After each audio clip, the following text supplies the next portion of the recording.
Leandro Maciel, da FEA USP, e os painelistas convidados são senhora Juliana Escudilho, da Fly Inteligência Artificial, senhor Fábio Pinto de Araújo, da Easy Invest, e professor Fernando Gomide, da Unicamp. Sejam todos bem-vindos, podemos começar. Muito obrigado, Isabela. Boa tarde a todos aí, os participantes do SciBis. Conforme a Isabela já me apresentou, sou professor da área de finanças do Departamento de Administração da FEA. Meu trabalho aí de pesquisa, sou pesquisador na área de finanças com aplicações aí utilizando inteligência artificial e um entusiasta dessa área que acredita aí que essa área tem um potencial imenso em N áreas de aplicações, seja em finanças, em medicina, na indústria, e assim por diante. Antes da gente iniciar a nossa discussão aqui, que será mais num formato aí de uma mesa de discussão, um bate-papo com os nossos painelistas, eu gostaria primeiro de agradecer a presença aí, a colaboração dos nossos painelistas e fazer aí uma breve introdução de cada um deles. Vou iniciar aqui apresentando o professor Fernando Gomide. O professor Gomide, ele possui graduação em Engenharia Elétrica pelo Instituto Politécnico da Pontifícia Universidade Católica de Minas Gerais. Ele tem mestrado em Engenharia Elétrica pela Universidade Estadual de Campinas e doutorado em Engenharia de Sistemas pela Case Western Reserve University. Ele é professor titular do Departamento de Engenharia de Computação e Automação Industrial da Faculdade de Engenharia Elétrica e de Computação da Unicamp. Ele tem experiência na área de Engenharia Elétrica, Engenharia de Computação, Engenharia de Sistemas, com ênfase em modelagem, simulação, otimização e controle de sistemas.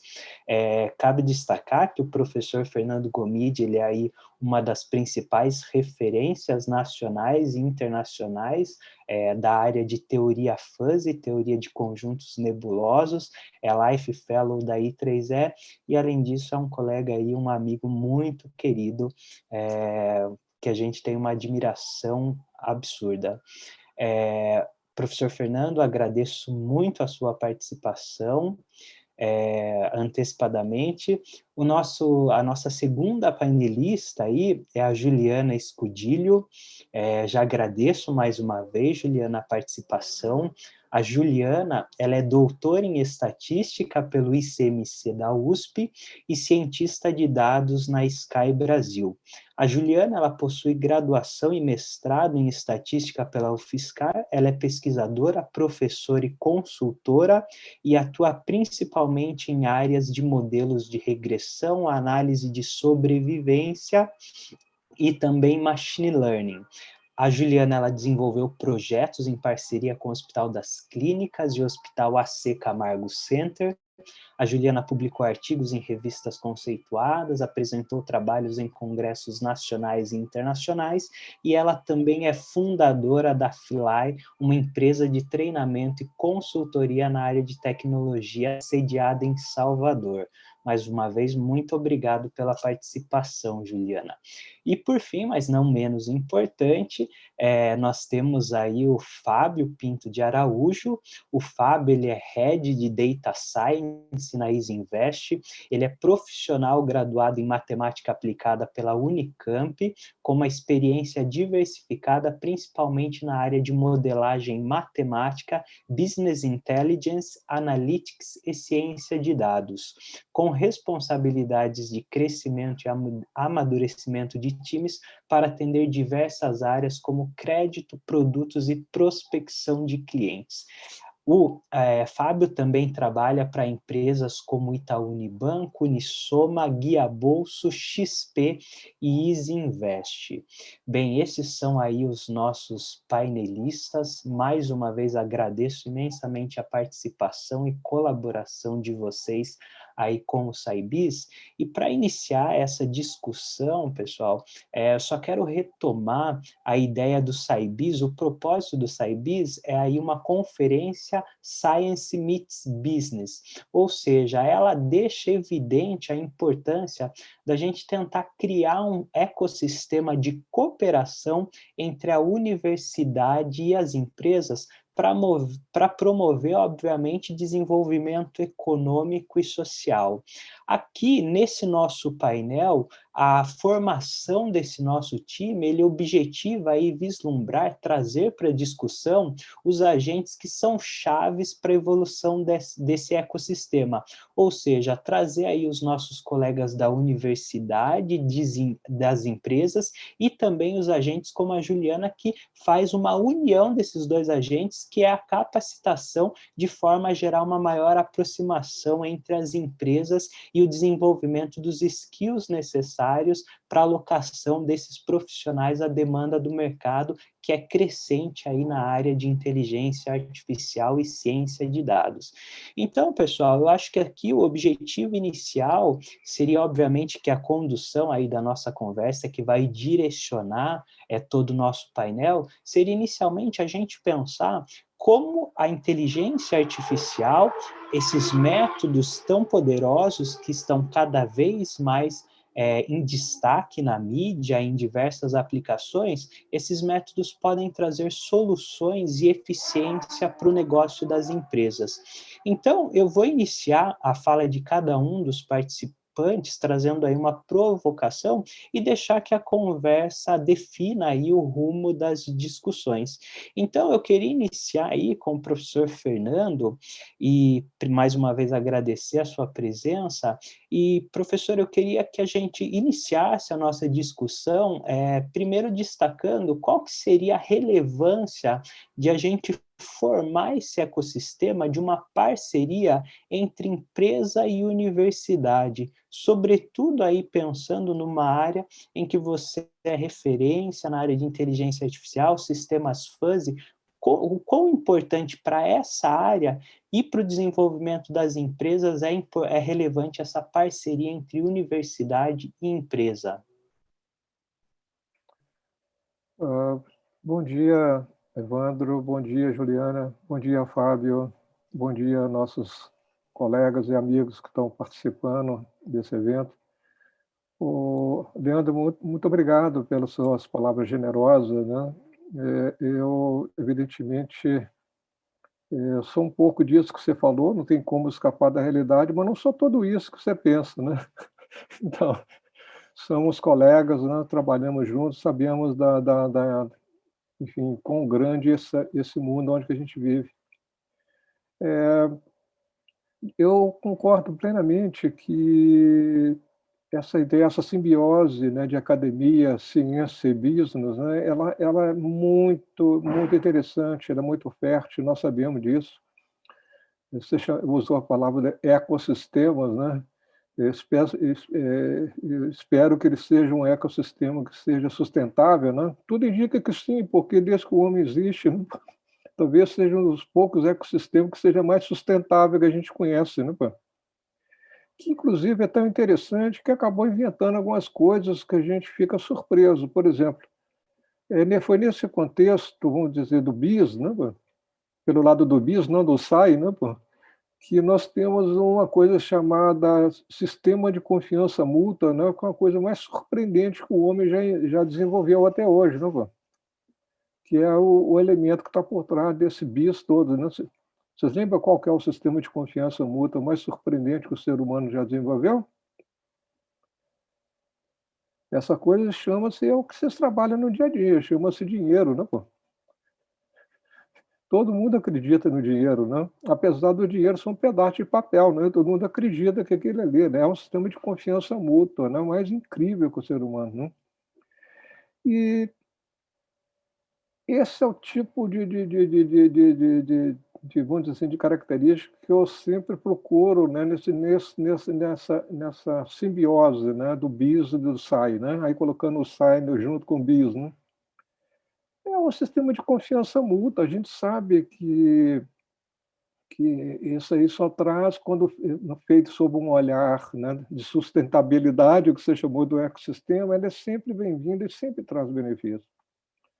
O E por que que eu acho isso legal? Por uma razão muito simples, né, porque a gente existe hoje a ciência está o lado do SAI agora, né, a ciência está muito na pauta, né, e parece que existe uma confiança uma confusão enorme, né, entre o que é ciência e que é onisciência. Para muita gente, ciência é sinônimo de onisciência. E a gente que já trabalhou, né, todo mundo que trabalha direto ou indiretamente com essas questões sabe que é tudo menos onisciência. Por outro lado, o bis, né, é tudo menos onisciência também, né, apesar de ser uma ciência pelo outro lado. Então é o seguinte, né, se a gente, como cientista, insiste na onisciência, o bis traz para a gente, né, o lado, a realidade como ela é nosso cotidiano. A gente só pode ganhar com isso, principalmente na hora que a gente acredita, né, enfim, que a onisciência, né, ela enfim, nós estamos precisando ainda, né, não sabemos, nós não somos oniscientes, né, só temos a ganhar. E nesse contexto, eu acho que a questão que você traz, Leandro, é muito legal, porque nos ajuda a fazer uma leitura um pouco mais, vamos dizer assim, profunda, porque a IA, né, eu sempre gosto de lembrar uma definição de um colega canadense, né, que fica essa discussão, o que é IA, né? Ninguém, é claro que é uma definição mais difícil do mundo, né? Porque só tem palavra complicada, né? Inteligência já é complicadíssimo, artificial é complicado, então, então colocar junto então é mais complicado ainda. Mas um colega meu, um professor canadense, ele define para mim uma da melhor definição. O que é inteligência artificial? É a inteligência, abrindo aspas, é a inteligência natural criada artificialmente. Então, a inteligência artificial ela traz para nós tudo aquilo que nós somos, apesar da nossa, né, eterna polarização, né, com que nós sabemos de tudo, que é a onisciência. Contudo, eu acho que a IA traz sim algumas coisas importantíssimas, como você mencionou agora há pouco, que a Juliana, que o Fábio, né, e vocês também na FEA trabalham muito que é a questão da análise de dados, porque nos traz um pouquinho um olhar com a realidade, olhar para o mundo, um mundo que é real, não é onisciente. E se existe alguma onisciência, está no mundo, né, está na realidade. Então, essa simbiose é muito legal. E nessa história toda entra aí a questão de um pouco da minha paixão, né, quer dizer, eu sou apaixonado por toda essa área da IA, da inteligência computacional, da aprendizagem de máquina, mas em questão da imprecisão, da incerteza, né, porque a gente sabe que a gente tenta no mundo da computação digital, é 0 ou 1, é branco e preto, é verdadeiro ou falso, né, ganha ou perde. Mas, enfim, a gente sabe que o mundo é tudo menos isso, né, pô? A gente sabe quantos tons de cinza que existem entre branco e preto, sem mencionar a cor, né? Quer dizer, o mundo é muito maior do que o 0, o 1 e o todo cinza, tem a cor, né? E, e muitas vezes a gente acha que isso que a gente chama de incerteza, imprecisão aí no mundo, que é pervasivo no mundo do negócio, né? E possivelmente não, o que tem a ver com o lado mais econômico, né? Então fica essa questão, a gente quer ser preciso, né, a gente quer ser branco no preto, a gente quer acertar todas, mas a gente erra o tempo todo, né, pô. Aí cria essa angústia, né, pô. E a gente sempre tem aquilo que a gente chama quer dizer, a gente sempre está procurando arredondar ou para cima ou para baixo. É o que a gente chama do paradoxo, não tem um mismatch, não casa muito com a realidade.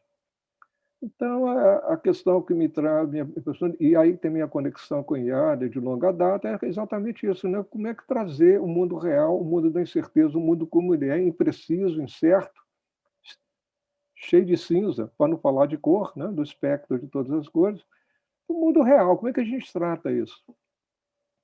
Porque esse é o mundo real, quer dizer, em vez da gente tentar arredondar para cima ou para baixo, para 0 ou para 1, para verdadeiro ou falso, né?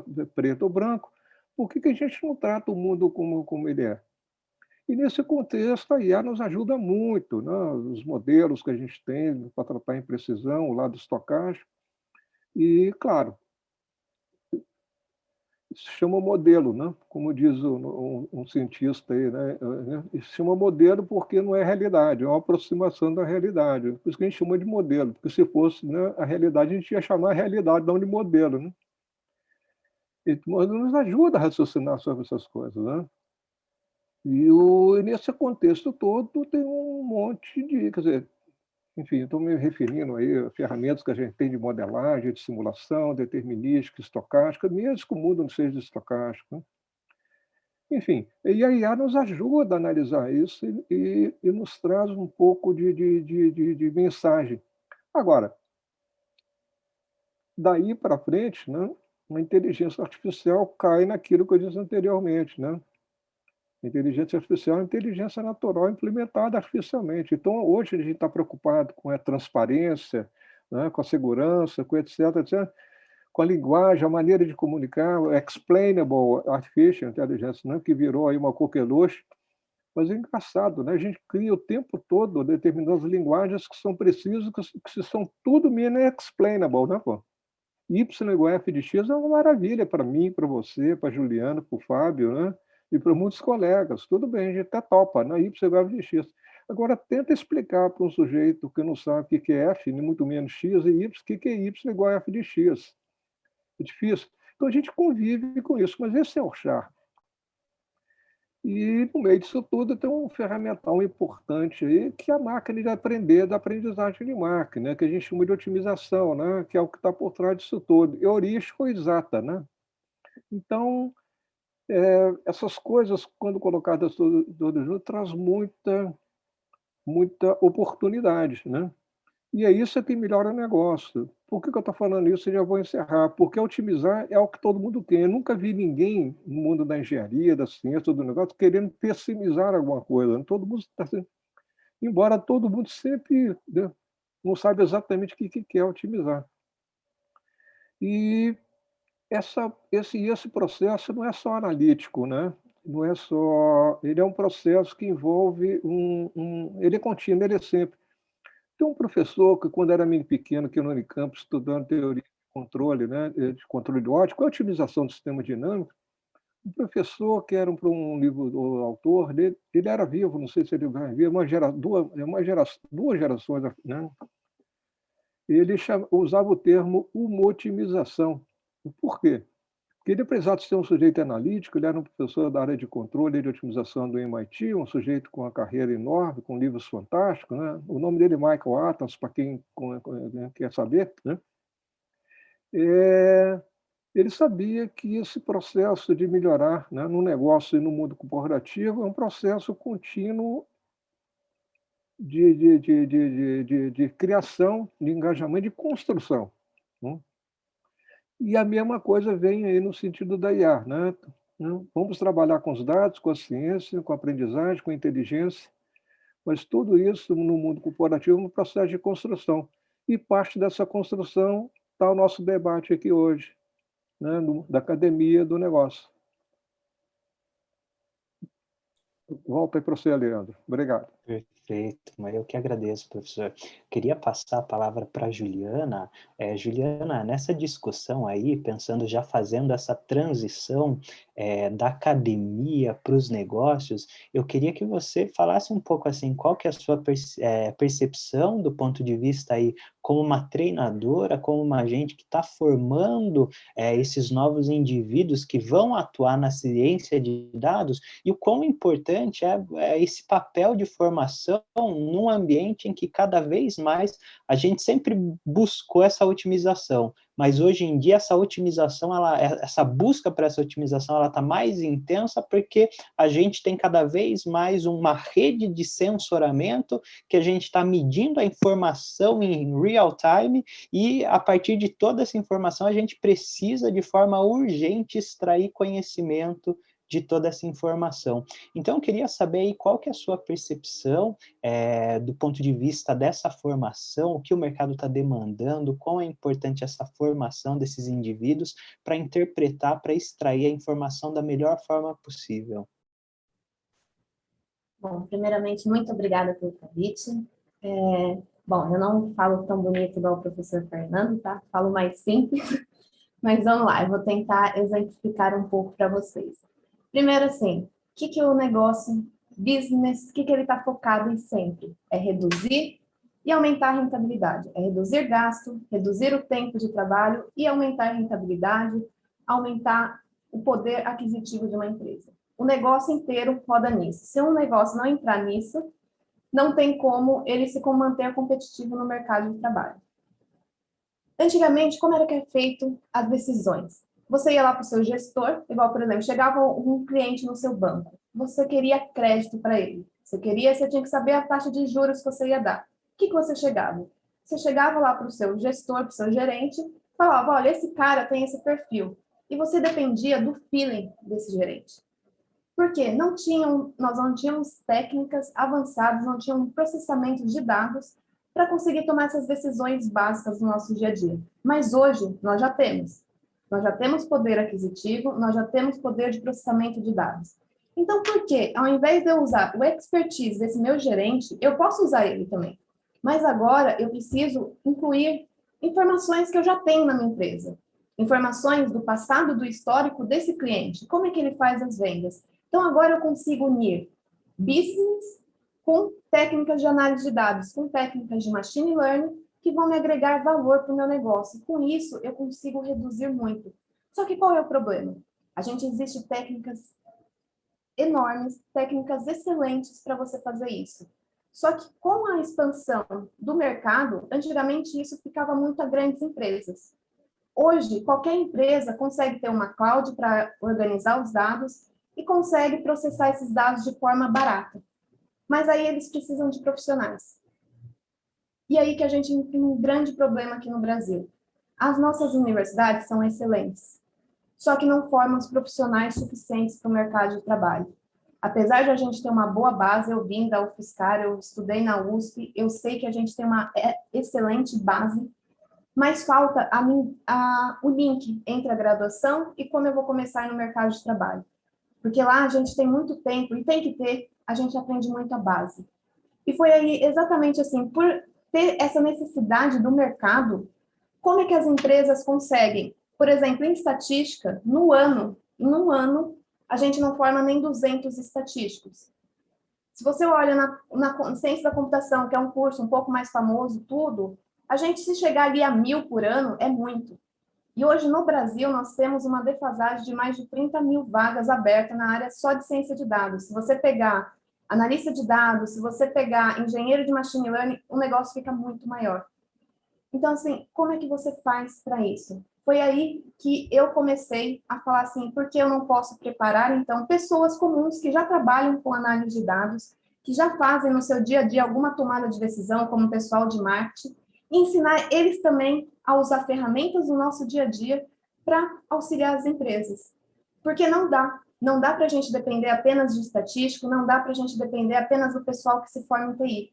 Porque de TI, a gente ainda tem desenvolvedor, que é uma área que tem muito mercado, que não tem gente suficiente, tem um monte de área precisando. Então, assim, por que você não olhar, então, para um profissional que já entende de negócio, ensinar o básico para ele? O básico para ele extrair informações de dados. E, às vezes, não precisa ser ferramentas complexas. É isso que o pessoal, como o professor Fernando falou, quando você coloca inteligência, a pessoa falou, nossa, eu já não sou inteligente, então não é para mim. Não, a artificial, então, nossa, estou saindo correndo, assim, me lembra computação, programação, tudo coisa que é um bloqueio. Mas não, ciência de dados, gente, se você usa o Excel, você já está fazendo ciência de dados, você já está extraindo alguma informação daquela planilha que você analisa todo dia.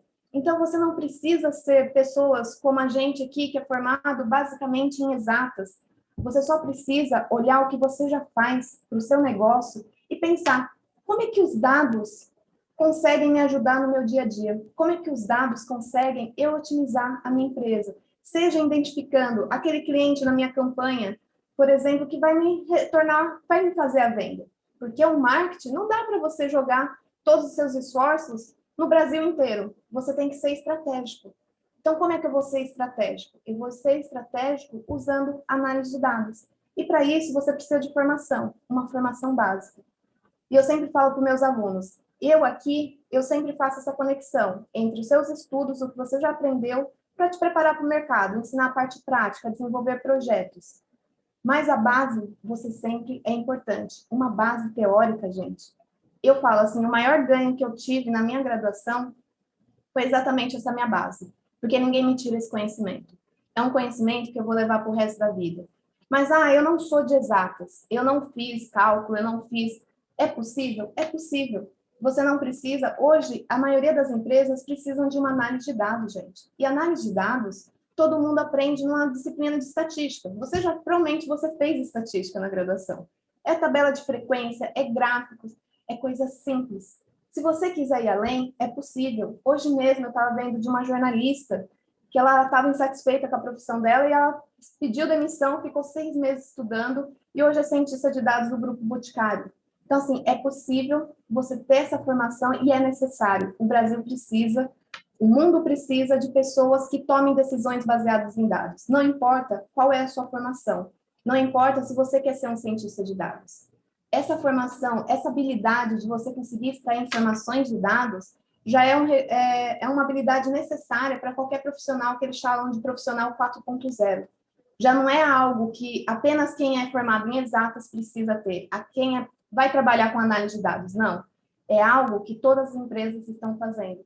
Então, por isso que, assim, é uma formação que todo mundo precisa ter. Então, seja através de um curso, eu sempre falo para meus alunos, se você já tem uma graduação, você não precisa fazer uma graduação de novo. Um curso vai te ajudar. Se você não tem uma graduação, faça uma graduação. Graduação, gente, é o mínimo que você pode fazer pela sua carreira. Mas ali, a formação em ciência de dados já é uma habilidade que é necessária. Você precisa ter, então, se você quer ser um profissional importante para a sua carreira, importante para a empresa, que a empresa te dê valor, você precisa dar valor para a empresa. E como é que você dá valor para a empresa? Extraindo informações de dados e tomando decisões melhores, que vai fazer a empresa reduzir os custos e aumentar a rentabilidade dela. E é isso que eu tento trazer para os meus alunos, é isso que eu tento trazer nas minhas lives que eu faço aqui, é mostrar que ciência de dados está em todo lugar. Você não precisa ser um expert para usar ferramentas de análise de dados. E se você não estiver usando, você deveria, porque isso vai impactar literalmente a sua profissão e o profissional que você é agora e o profissional que você vai ser no futuro. Bom, eu não sei se eu respondi, mas não vou me alongar. Juliana. Agradeço. Só para fazer aí uma linha de raciocínio entre a fala do professor Fernando e da Juliana, eu acho que ficou claro aqui para nós que a ciência ela sempre está buscando aí mecanismos para entender e modelar a realidade. E aí o que fica claro com a fala da Juliana a gente tem agora técnicas sofisticadas para tentar compreender de forma mais acurada essa realidade. E, obviamente, que do ponto de vista de business intelligence, é a gente trazer um conjunto de ferramentas que vai auxiliar as empresas a ter uma maior produtividade. E se a gente pensar no contexto geral, economistas que discutem desenvolvimento econômico já sempre sempre afirmam que um dos drivers do desenvolvimento econômico é a produtividade. Ela está diretamente relacionada com o desenvolvimento. Então, se a gente consegue construir empresas produtivas, a gente vai ter desenvolvimento econômico e social também. E aí, nesse sentido, que eu queria agora chamar o Fábio para discussão, no sentido, Fábio, de você apresentar aí qual que é a sua percepção nessa realidade, do ponto de vista aí, você está imerso aí nas empresas, e como que todas essas técnicas, elas auxiliam aí na tomada de decisões, e o quão elas estão se tornando relevantes num contexto de resultado, quanto essas técnicas têm influenciado o resultado aí das empresas que você tem participado como cientista de dados. Bom, obrigado, Leandro, pelo convite, obrigado pela apresentação. Queria agradecer também ao professor Fernando Gomide pela palavra, pela primeira resposta que ele deu, que já construiu um bom caminho aí até para a minha resposta, também a colega Juliana. Como que eu posso dizer? Antes de mais nada, a ciência de dados como um todo, que é um conceito muito amplo, que envolve inteligência artificial, como o Fernando disse, inteligência artificial por si só já é uma coisa que a definição ainda não é 100%, não é unânime ainda, tem uma outra divergência com relação à inteligência artificial. O uso de inteligência artificial, dados de maneira geral dentro das empresas, ela vem realmente para ganhar escala, como a Juliana disse, até uma das primeiras experiências que eu tive, acho que foi a segunda com ciência de dados, foi dentro de banco, na área de crédito, e eu aproveitar o exemplo que a Juliana já tocou aqui, que antes e ficava muito relacionada puramente ao sentimento que o gerente tinha quando você ia pedir algo, né? O ganho de escala ele se torna necessário, pois à medida que o banco vai apurando os resultados, ele vê que um determinado cliente, um gerente, ele acaba acertando mais quem vai pagar ou quem não vai pagar, mas em contrapartida ele acaba restringindo muito o crédito ou adotando uma política um tanto quanto errada, em muitos momentos até mesmo preconceituosa, relacionada a crédito, e o banco ele tem a necessidade de ganhar escala na operação, reduzindo o custo e maximizando o lucro. Então, os bancos eles passam a adotar áreas na época se chamava muito modelagem, hoje já se chama ciência de dados. Essa construção ela foi feita para viabilizar um ganho de escala na operação e sem aumentar, sem diminuir o lucro, né? Ou sem aumentar o prejuízo. Isso é de extrema importância, não só para o setor financeiro, o crédito é um dos casos mais batidos hoje na área de modelagem, e como o professor Fernando disse, o modelo ele não é a realidade, senão se chamaria realidade, né? Ele tenta replicar, muitas das vezes, o conceito, ou algum modelo já imputado na cabeça de alguns gerentes, ele tenta replicar isso, porque o modelo nada mais é do que replicar o que já acontece, tentar replicar regras, definir em regras o que já acontece na realidade, né? Então, ele olha os dados e ele tenta replicar isso de uma forma automática, digamos assim. Não é bem automático, mas na realidade, no dia a dia, acaba se tornando automático para o gerente no final. E esse pilar, eu sempre gosto de falar isso bastante para os meus times. Esse pilar foi construído na ciência, né? No meio, técnicas que já eram há décadas já existem no meio científico, eles estão, muitas das vezes, agora eles estão vindo como novas técnicas para os negócios, e essas técnicas estão se tornando cada vez mais sofisticadas, o uso das técnicas está se tornando cada vez mais sofisticado, e às vezes até uma técnica muito simples no meio científico agora está sendo aplicada de uma maneira um pouco mais robusta no negócio, digamos assim. A gente tem vários exemplos, como o Facebook, é uma empresa que se analisar o core da empresa ali, o que realmente importa na empresa, muitas das vezes é o uso dos dados, né? É uma rede de relacionamento que a ideia é conectar pessoas, claro que as pessoas são importantes, sem elas não existiriam uma rede de relacionamento, mas como esse dado é usado, é muito importante para a sobrevivência do próprio negócio. Não só banco, Facebook, como outras empresas também, elas acabam usando isso de uma forma de automatizar algo que já existe, ou até mesmo criar já automatizado algo necessário para o funcionamento da empresa. A gente tem vários exemplos aí, um caso emblemático há um tempo atrás foi o Netflix, que criou Stranger Things, e deu um certo burburinho na época foi porque Stranger Things ele não foi criado puramente da cabeça de uma pessoa, mas ele teve muito dado analítico ali envolvendo quais assuntos, quais tipos de filme que as pessoas gostavam e como poderia ser construído. Claro que a criatividade humana foi necessária também para linkar os pontos, essa parte de a explicabilidade também, porque o dado por si só, muitas vezes, ele não quer dizer nada.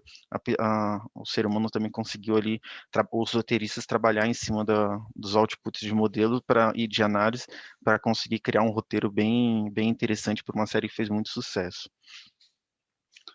Acho que eu costumo falar muito rápido, acho que eu não falo tão bem quanto a Juliana e o Fernando, Mas numa resposta bem curta, é basicamente isso, assim, que hoje essas técnicas o uso delas vem evoluindo também na parte de negócio, e a proximidade principalmente na parte de ciência de dados, a proximidade com o meio acadêmico, desde o início ele é muito presente, não por acaso até na formação dos profissionais. Eu concordo com o que a Juliana comentou, até que ele não precisa ser formado em exatas, mas ele precisa ter, é importante ter a graduação, até pela forma de pensar. O meio acadêmico, ele ensina muito a linha de raciocínio, a curiosidade pelo aprender, e sempre está procurando aprender mais, até porque é uma área que ela não é imutável, assim como todas as outras, mas ela vem sofrendo constante evolução e numa velocidade muito grande, assim. Então, acompanhar o meio científico é importante, saber o que está sendo desenvolvido na academia também para aplicar na área de negócio é muito importante. Excelente, excelente, Fábio. Muito obrigado. Também compartilho da mesma noção. E aí, professor Fernando, eu queria retomar com você, discutir, eu acho que ficou claro aqui para todos nós o quão relevante é a gente utilizar esses modelos como um auxiliar na tomada de decisões. Ou seja, a gente vai desenvolver essa análise para criar uma ferramenta que traga informação adicional para a tomada de decisão.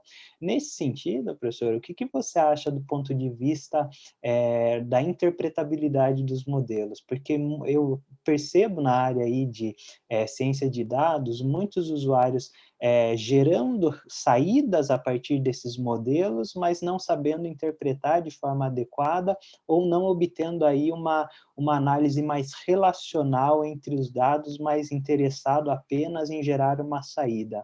Qual que é a sua percepção aí nessas questões? Claro que fica à vontade para discutir qualquer outra percepção. O Evandro, você tocou num assunto que nós vamos precisar de muitos saibios aí pela frente para poder... Não é nem para chegar num consenso, para a gente poder entender a própria pergunta, a tamanha é importante. A questão da interpretabilidade, que era o jargão, né, até recente, que agora virou explainable, né, explicável, inteligência artificial explicável, que vem sendo um contraponto ele é colocado perante essa moda do deep learning, né, mano?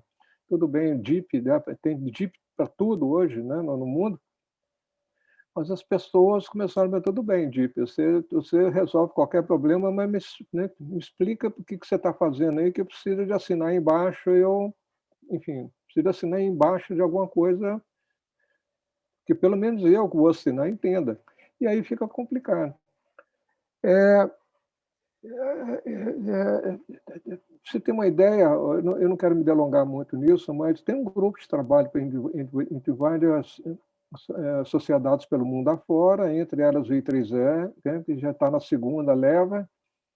Eu poderia te dar alguns detalhes, mas eu confesso para você que é muito tempo gasto em torno de um tema que eu vou deixar aí para meus colegas do I3E resolver isso, porque realmente... Mas olha só, deixa eu pegar o ponto que você colocou com relação à interpretabilidade e outras coisas. Olha, gente, o negócio é o seguinte, eu acho que esse negócio de dado, sem dúvida, nos ajuda a fazer uma leitura do mundo com os outros olhos, em outras dimensões, que não eram palpáveis até então, porque antigamente a gente tinha método, mas não tinha dado. Hoje é o contrário, hoje tem muito dado e a gente continua correndo atrás de método. O método está sobrando, a Juliana colocou, o Fábio sabe disso. Hoje nós não estamos mais, quer dizer, hoje tem dado demais, né, bom? Mas, na minha opinião, é o seguinte, gente, tem uma linha aqui que dá uma dica para a gente, que é o seguinte, a gente tem dado, todo mundo sabe o que é dado. Dado é um bando de números ou um bando de elementos que categoriza algum tipo de elemento, como, por exemplo, seu saldo médio é 32, né, pô? Você do sexo, que é um tipo de variável, né, que é contínua, enfim, tem um jargão técnico para isso, mas tem outras variáveis, tipo sexo, está empregado, não está empregado, variáveis categóricas, etc, etc. Tem variáveis de todos os tipos. Então, dado é isso, né? Mas depois do dado, tem uma coisa interessante que nos interessa aqui no nosso contexto, que é a informação. Informação já tem um pouco a ver com essa questão do que você colocou, né, da interpretabilidade. O dado só torna informação a partir do momento que você coloca um elemento semântico que vem da informação. Pô, tá legal, cara, mas bacana. O que eu faço com isso, principalmente no contexto do negócio? Bom, aí tem várias coisas. O primeiro deles é que existe uma conexão entre informação e conhecimento, que vem aí no sentido que alguém mencionou, do sistema sistema de suporte à tomada de decisão, que é o que permeia tudo por trás de todo, né? Mesmo em áreas de engenharia do mundo da indústria. Legal, conhecimento, que é uma forma mais estruturada dessa informação, né? Que, de novo, né, ela só torna conhecimento na hora que você coloca acrescenta determinados elementos semânticos, né? Por exemplo, né, se o preço está alto, então a demanda diminui, né? Mesmo que você não seja muito preciso, que é, né, demanda alta, nem que, né, o preço alto ou que a demanda é pequena. Mas temos como, né? E aí vem uma conexão com a minha paixão, porque é mecanismo de conectar esse lado impreciso da linguagem humana com a computação, né? Hoje nós sabemos fazer isso, nem que seja de forma parcial, você sabe disso melhor do que eu, né, Leandro? Mas eu queria chegar num ponto. No ponto é o seguinte, isso é tudo interessante, dado, informação, conhecimento. Mas eu acho que a conexão mesmo que está nos faltando agora, e aí entra um pouco aí no viés aí que a Juliana falou, viu, né, cara? Que extrapola um pouquinho o nosso mundo, né, mais técnico, que é a questão do insight. E aí, de fato, a coisa fica legal, porque, enfim, nós, como engenheiros, economistas, matemáticos, construímos, é bacana, eu concordo, é preciso sim ter um pouco dessa bagagem analítica, nos ajuda, definitivamente. Matemática, eu sou engenheiro, mas eu confesso para você que eu não seria engenheiro sem a matemática, né? Muitos alunos acham que é ruim com ela, mas acho que é pior sem ela, né, pô? Enfim, e de fato, Juliana, no mundo acadêmico hoje a gente tem universidades bacanas e tal, às vezes fica viajando muito nas esferas da onisciência e esquece o BIS, né, que é o lado da realidade. Mas, olha, a gente comete pecado e nunca vai ser perfeito, porque a universidade não é empresa e vice-versa. E eu acho que a gente vai aproveitar o mundo bastante a partir do momento que a gente deixar a coisa fluir. Deixa fluir, conversa, não começa a rotular e nem, enfim, nem querer empacotar, nem porque a gente não é assim, né? E aí a gente tenta errar menos, né? Quer dizer, por isso que a gente insiste um pouquinho em fundamento, Juliana. Eu concordo com você plenamente, porque é o que você falou, vou repetir o que você falou aqui, o fundamento fica, lasts forever, né? A tecnologia, o momento, o deep learning, etc., passa. Daqui a pouco não vai ser deep learning mais, vai ser graph neural network. Ela já está mudando, né? Enfim, outras coisas mais. E os paradigmas de computação também mudam, né? Por exemplo, nós já estamos na fase que nós estamos migrando da computação do CPU para GPU, para TPU, e agora nós já estamos no Simulate Annealing, né? Que é os Digital Annealing Units, né? Com a tecnologia digital, com uma transição para a computação quântica, que usa mesmo, que é igualzinho, só que é diferente. A ideia é mesmo, é diferente porque não é quântico ainda. Os computadores quânticos estão aparecendo. E isso vai colocar o mundo de cabeça para baixo, porque aí nós vamos conseguir fazer coisas que a gente não consegue ainda. Então, Leandro, então essa questão da interpretabilidade das plebes é importantíssimo, porque, por exemplo, principalmente em determinadas áreas, e aí que vem a pegada. Lei, saúde, finanças, né, negócio. Ninguém assina embaixo se você não souber o que está rolando, por mais inteligente que seja o sistema, né? Então, isso traz, sim, um desafio, Leandro, e não sei se a ciência pode, né, nos dar uma resposta agora, né? A gente está imbuída nela, mas não, vamos ter que pensar um pouquinho sobre isso. ainda está rolando. Tem as coisas bacanas acontecendo, alguns colegas estão redescobrindo a pólvora, mas tudo bem, faz parte do jogo científico. E essa é a questão. Mas a gente, às vezes, se ilude muito com a mídia, né? Que a mídia, enfim, a mídia, tudo bem, né? Enfim, a mídia é a mídia, mas a gente precisa tomar cuidado, por exemplo, esse negócio da popularização de toda inteligência artificial. Às vezes eu vejo o pessoal falando inteligência artificial aí que eu fico apavorado, né? Apavorado porque parece que nossos colegas da mídia sabem muito mais do que a gente, mesmo a gente sabendo que não sabe coisa nenhuma, né? Então a gente não sabe medir isso. É uma questão. Mas, por exemplo, a mídia está muito curtindo a IA de hoje, principalmente pelo processamento de imagem, etc., reconhecimento, né, Fábio? A questão aí das redes neurais para fraudes, etc., etc. Gente, isso é muito fácil. Esse mundo aí, principalmente o mundo das imagens, ele é muito arrumadinho. O dado está bonitinho numa tabelinha. Isso é moleza, né? Eu quero ver o pessoal, né? Pegar esses dados e dar uma interpretação, traduzir isso em insight. É isso que a humanidade precisa. Isso que a humanidade precisa. Tipo o seguinte, gente, olha, nós precisamos ficar um pouquinho, dado essas circunstâncias, talvez fosse um pouquinho mais legal você cuidar da sua saúde, porque senão, né, tudo indica, olhando assim, claro, você já olhou para o colesterol, você já olhou para todos os números, né? Você já olhou para o grau da energia, para a academia, já olhou para isso tudo, até para a conta bancária, né, Fábio? Né, Juliano? Mas olha assim, o insight é o seguinte, cuidado, gente, colocando isso tudo, você precisa cuidar um pouco mais da vida, afinal de contas, nós estamos limitados pela condição humana. Isso é insight. Eu vou voltar para você, Leandro, porque senão eu fico... Né? Não, maravilha. Juliana, eu queria chamar agora você para a discussão, trazer essa ideia que o professor Fernando disse de insight, e eu queria saber de você qual que é a sua percepção do ponto de vista da necessidade desse agente também, não só entender os modelos, mas ter um insight do problema que ele está querendo resolver, no sentido de que a gente percebe muitas vezes a aplicação inadequada de uma abordagem para um problema que requer um outro tipo de modelagem ou que requer uma outra abordagem. Qual que é a sua percepção com relação a essas questões? Eu acho que tudo depende do objetivo, tá? Um objetivo do problema que você está abordando. Interpretação, essa parte de insights que o professor Fernando falou, é extremamente importante. E é um dos problemas de quem trabalha com dados. O ano passado saiu uma reportagem na UOL de uma pesquisa que foi feita com empresários no Brasil e apontava exatamente isso. O maior problema da inteligência artificial não está dando certo em empresas. Parecia lá eu não lembro se era primeiro ou em segundo, era exatamente porque as pessoas que trabalham com dados não conseguem tirar insights daquilo que estão fazendo e transformar em negócios, em transformar informações úteis para tomada de decisões. E, para mim, isso é basicamente porque falta muita estatística para as pessoas.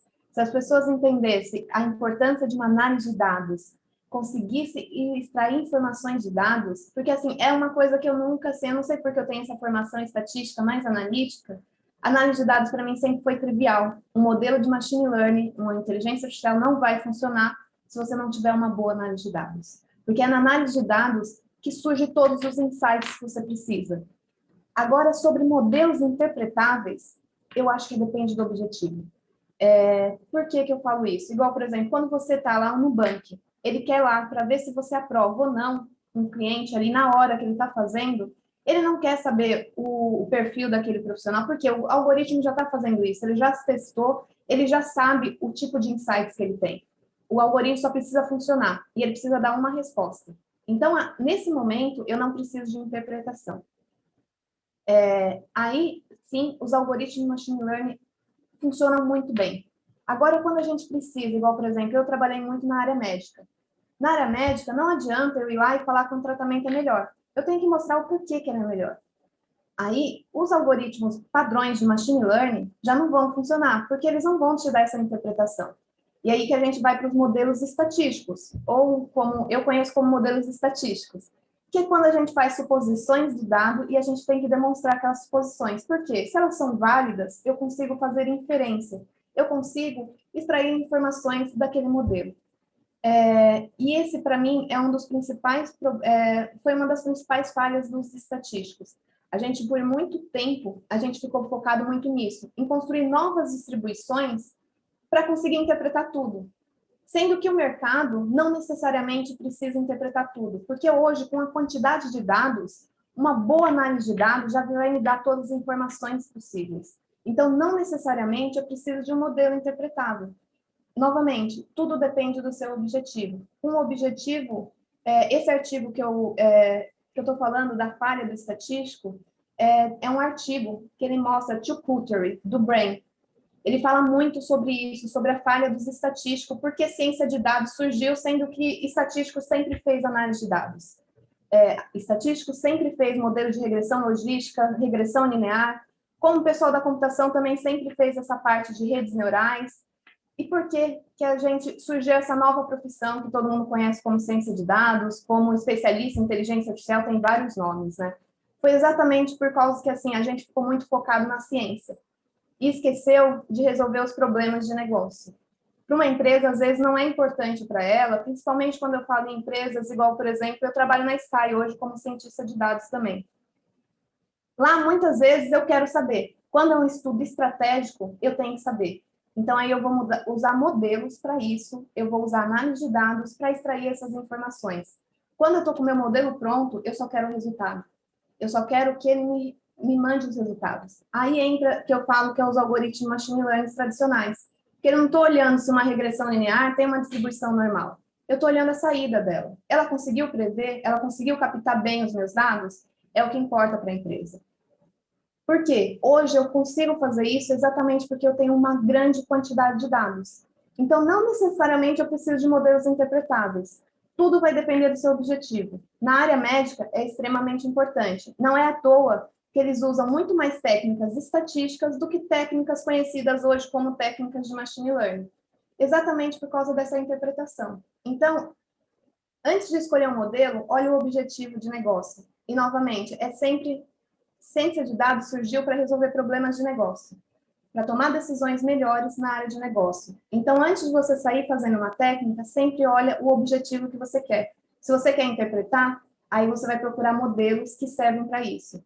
Se você não quiser interpretar, faça uma boa análise de dados para você entender todos os seus problemas e assim você conseguir extrair maiores informações para já integrar ela dentro do modelo de machine learning.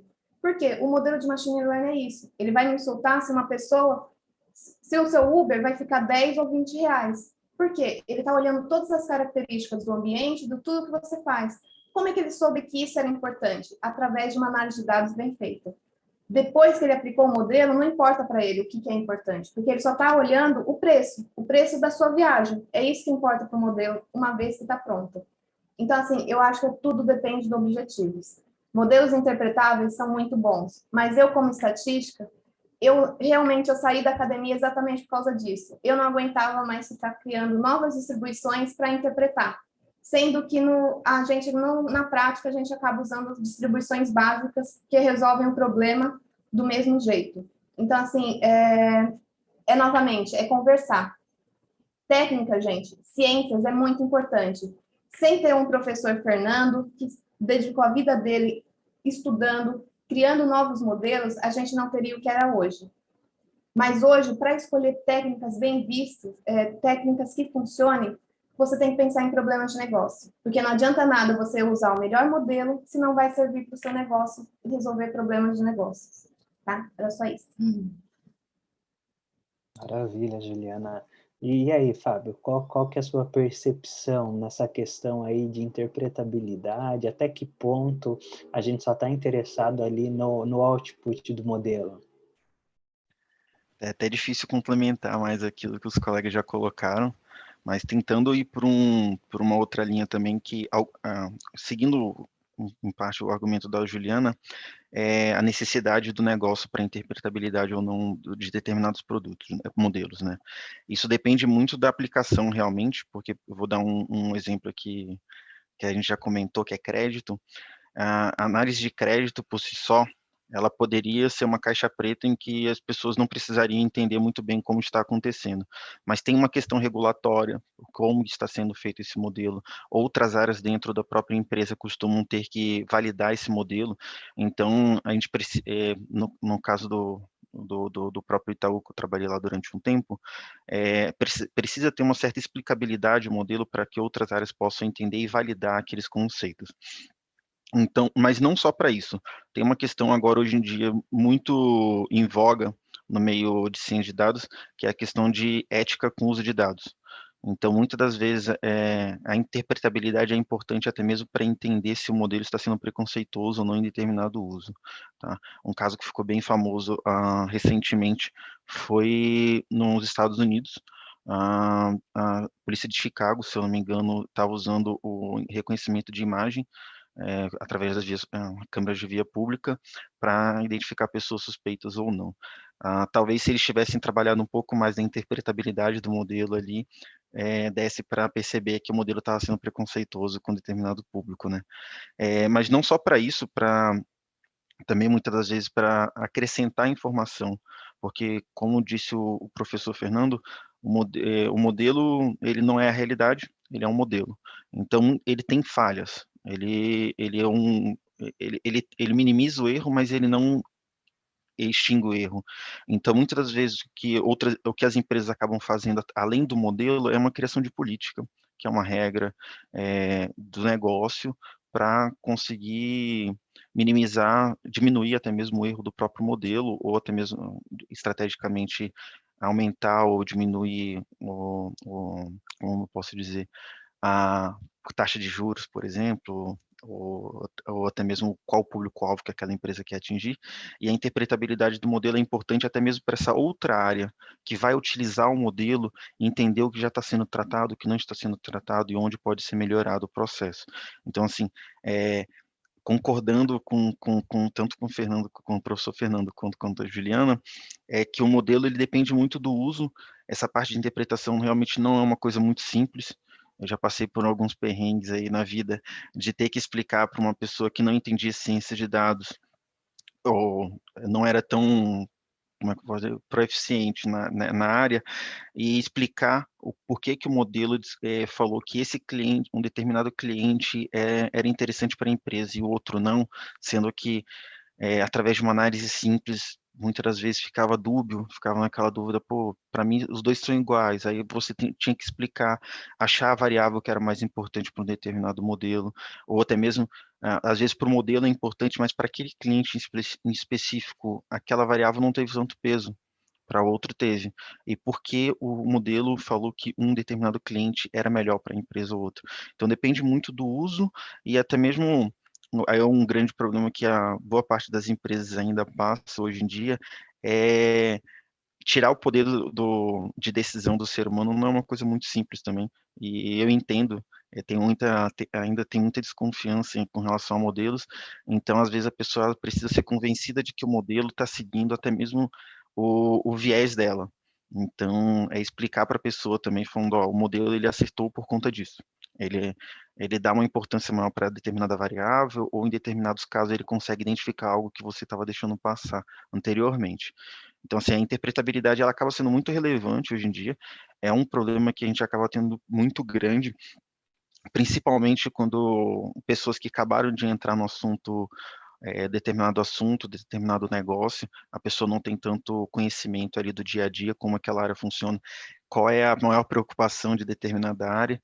Às vezes você saber, depois que você pega o jeito, saber interpretar o modelo, explicar para os demais, para os colegas ou para as áreas pares, o que o modelo está priorizando, como ele está classificando determinado cliente, ou por que o cliente A tem uma taxa de juros maior que o cliente B, isso é importante muitas das vezes. Mas é óbvio que em algumas aplicações ele acaba sendo, não é toda vez que ele precisa ficar respondendo o porquê, mas ele precisa ter esse aprovamento prévio em que precisa ser validado esse tipo de informação. No momento, só concluindo, no momento da construção, né, Fábio? A gente é muito Exato. importante. Você não vai conseguir vender seu peixe se você não mostrar a importância. E tem um caso muito engraçado lá na Sky, que foi contratada uma consultoria mundialmente famosa, não vou falar ela ali, E ela foi apresentar um modelo para o meu diretor e ele perguntou exatamente isso. Era um modelo novo que ele estava propondo. Qual que é a interpretação? Quais são as variáveis mais importantes? E era para vendas e eles chegaram à conclusão que a variável mais importante era vendas de sapatos. Pô, eu trabalho com uma TV de assinatura, o negócio da Sky. O que tem a ver vendas de sapato com o meu negócio? Para o meu diretor não fez sentido. E ele falou assim, olha, eu não quero esse modelo porque isso aqui não faz sentido para minha empresa. O que tem a ver isso? Ou seja, ela não conseguiu vender o peixe dela. Talvez teria algum significado, que ela teria que olhar através de análise de dados para entender o porquê que aquilo estava influenciando tanto as vendas.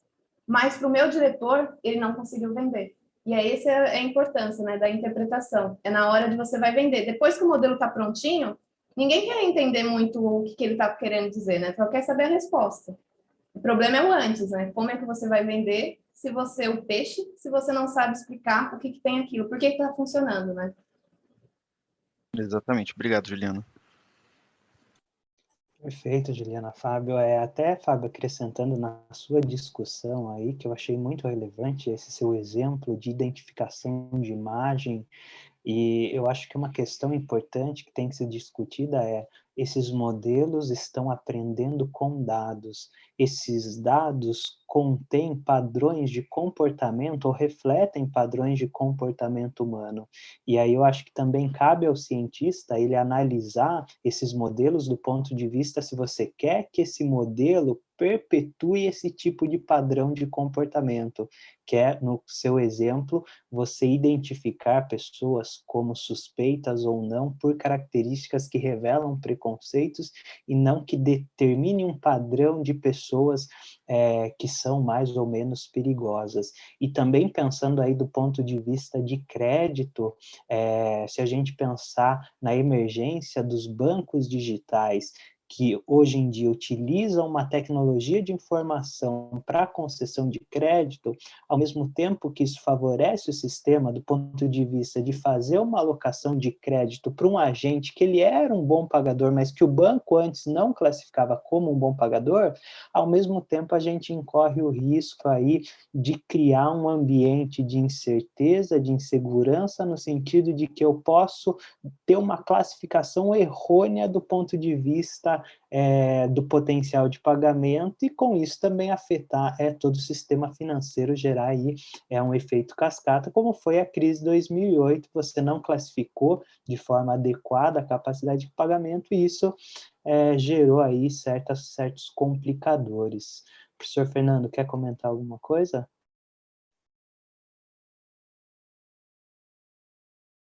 Esqueci aqui de sair do mudo.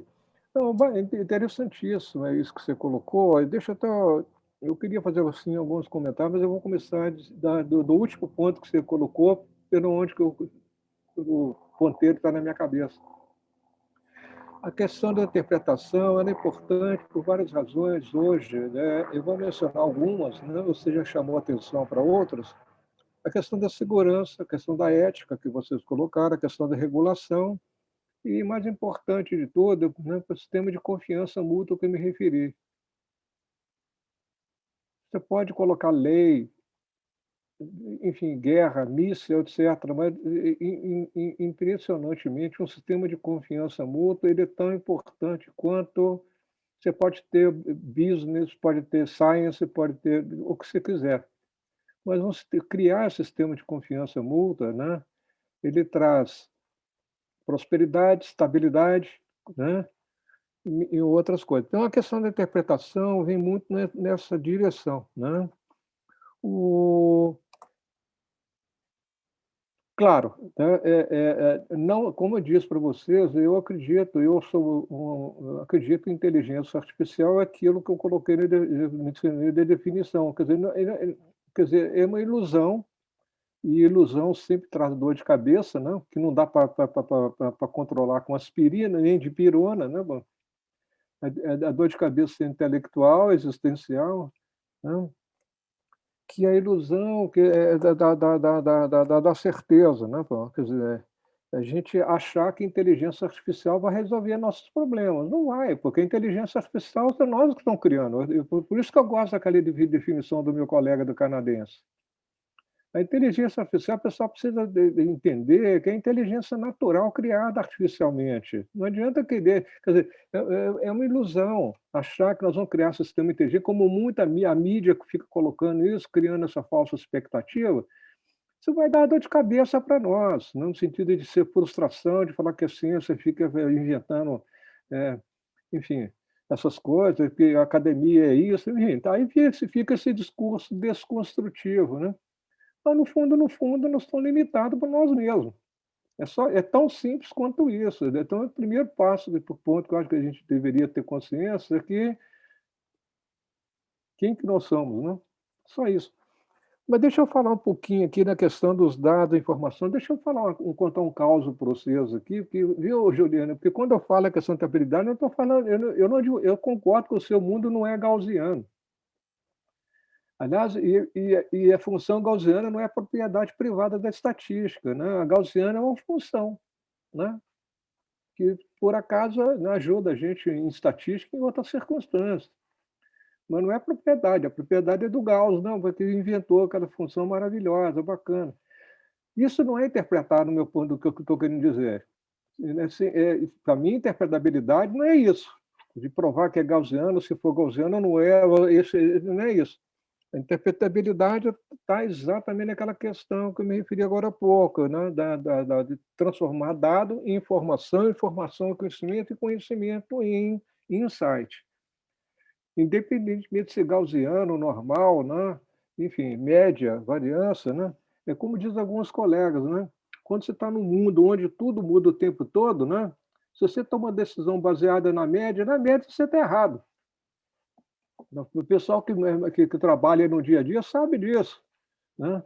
Enfim, esse que é o mundo real.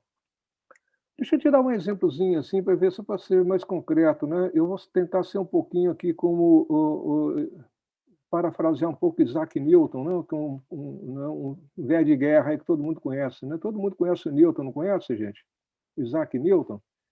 O Newton costumava dizer o seguinte, né? A melhor coisa para se explicar o que a gente quer, alguns exemplos pequenininhos, né? É o melhor mecanismo. Depois eu te digito para vocês a frase dele original em inglês. Mas o que quer dizer assim? Não tem nada melhor para explicar do que pequenos bons exemplos. Então, deixa eu tentar, inspirado no Newton, explicar o que eu estou querendo dizer com essa questão da interpretação, o Leandro puxou da interpretação, do explain, etc., e do que está por trás da ciência de dados.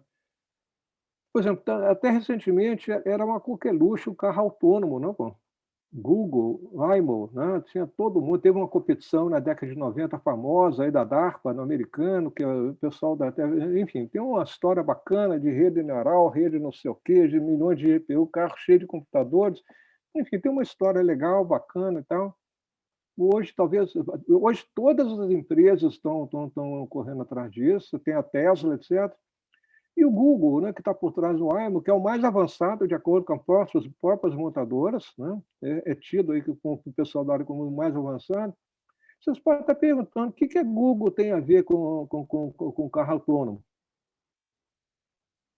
A Google não está preocupada com o carro autônomo. A Google está preocupada com uma coisa, mobilidade. Esse é o insight. Isso não está no dado. É isso que eu estou querendo dizer. Essa que é a pegada. Carro autônomo tem a Ford correndo atrás, né? Tem a Tesla correndo atrás, todas as montadoras, Mercedes, até no Brasil, se você compra hoje um Chevroletzinho desse baratinho, já tem o estacionamento automático, né, pô? Esse carro da Chevrolet Onix, né, pô? Ele já tem isso aqui para o brasileiro, aqui no carrinho baratinho, pô. Isso é café pequeno. Do ponto de vista da inteligência artificial, isso é coisa que quando os meninos de engenharia aqui da Unicamp faziam isso na década de 90. Claro, simulando, né? Porque ninguém ali era, né? Simulava isso. Hoje está no carro.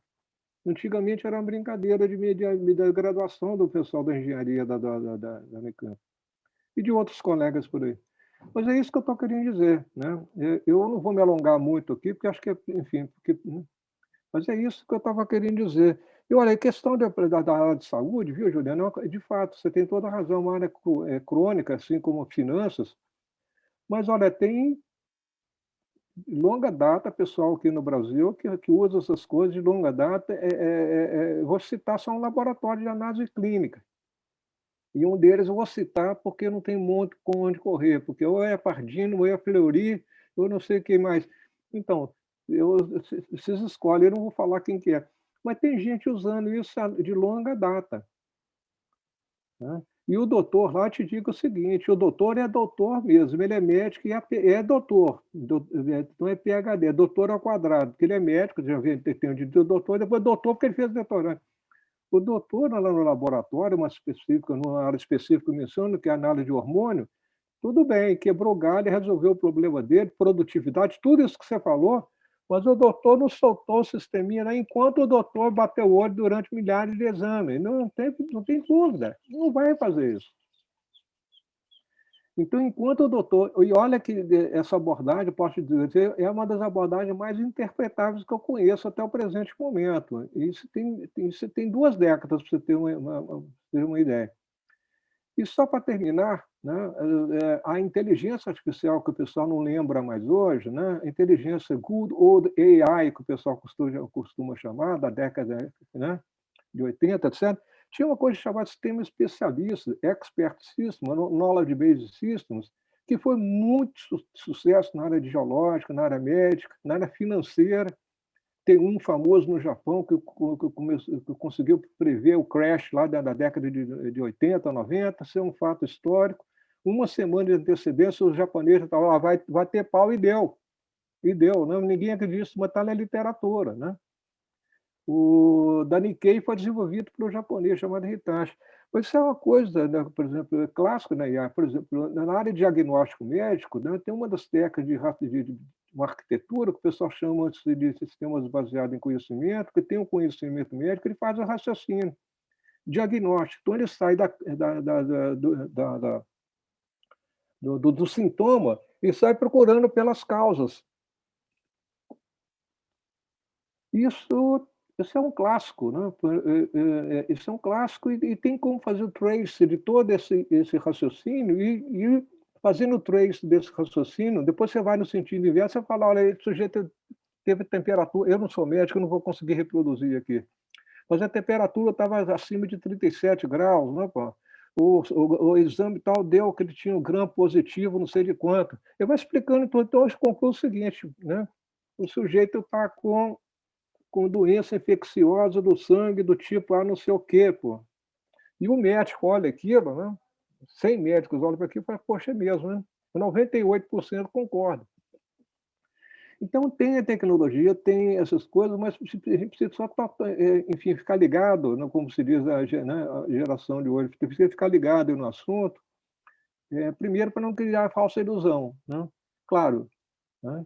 Segundo, para não criar falsa expectativa, né? Terceiro, concordo plenamente com o Juliano e com o Fábio e com o Leandro sobre os pontos de vista. Vamos ficar ligados também no mundo real, né? Porque ele nos ensina tanto, nos motiva muito mais, né?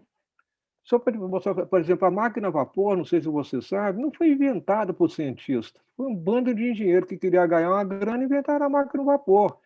Depois é que veio a termodinâmica. Olha só que interessante.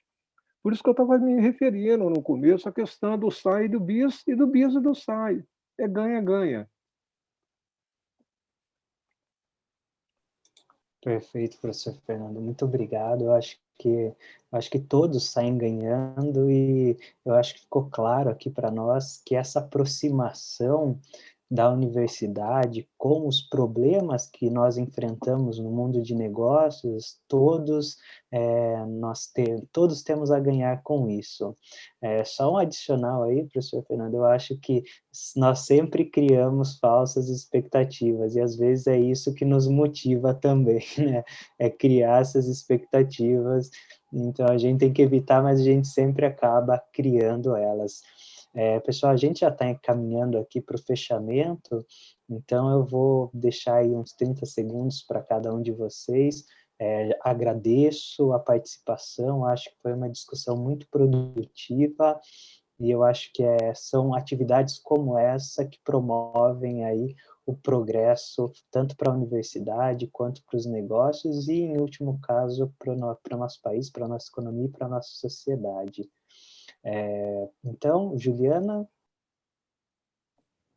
Bom, eu só vou 2 segundinhos só completar. Professor Fernando, quando eu falei das suposições, era exatamente porque para a gente interpretar modelos estatísticos, eu preciso provar. Então, assim, a gente está interessado, por exemplo, na razão de odds, né? Mas para eu interpretar a razão de odds, eu preciso analisar se a distribuição vem lá, os resíduos estão tudo ok, bonitinho. Então, era só para concluir. E para falar, né, que realmente, gente, a gente tem que tomar cuidado com as interpretações que a gente faz e pensar no impacto que isso vai causar na vida de uma pessoa.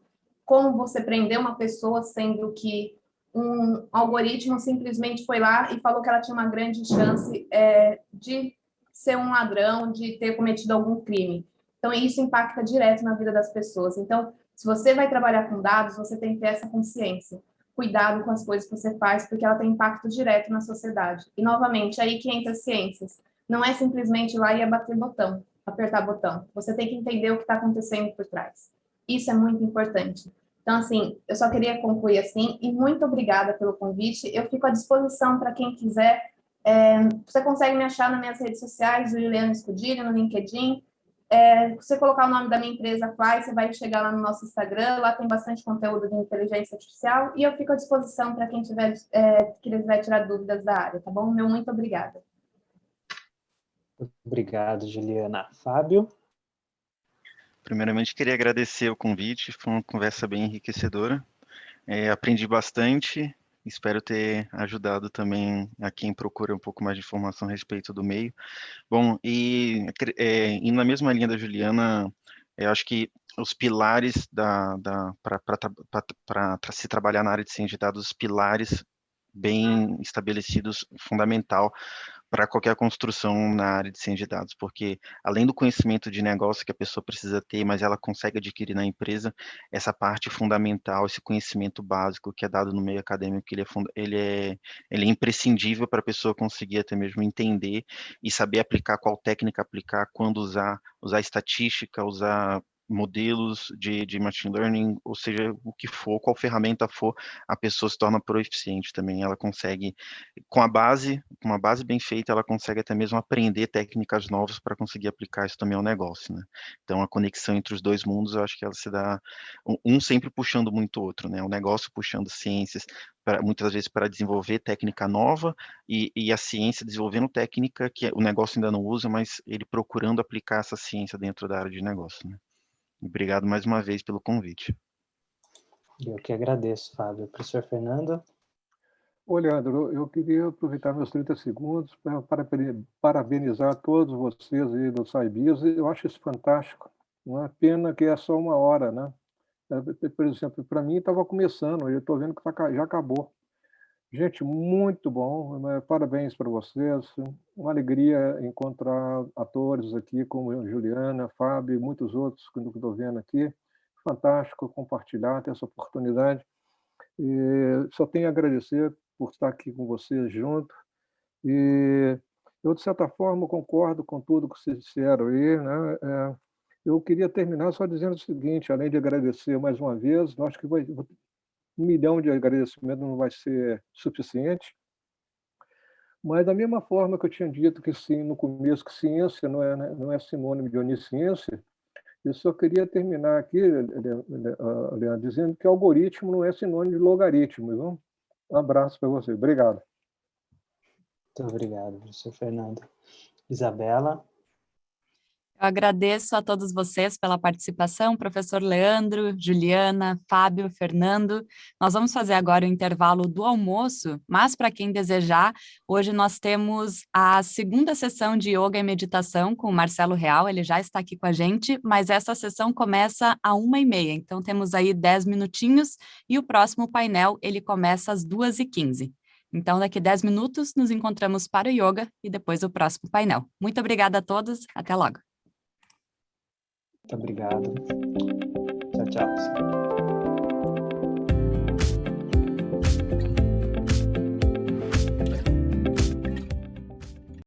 Poder fazer escolhas significa conquistar um dos maiores desejos da humanidade, a independência. E o Sebrae abre as portas para pessoas que escolheram a independência e transformaram sonhos em projetos de vida, que ajudam a gerar empregos, desenvolver a sua comunidade e a transmitir a cultura empreendedora no país. Um lugar onde todos têm liberdade para escolher, inclusive escolher empreender. Sebrae, a força do empreendedor brasileiro.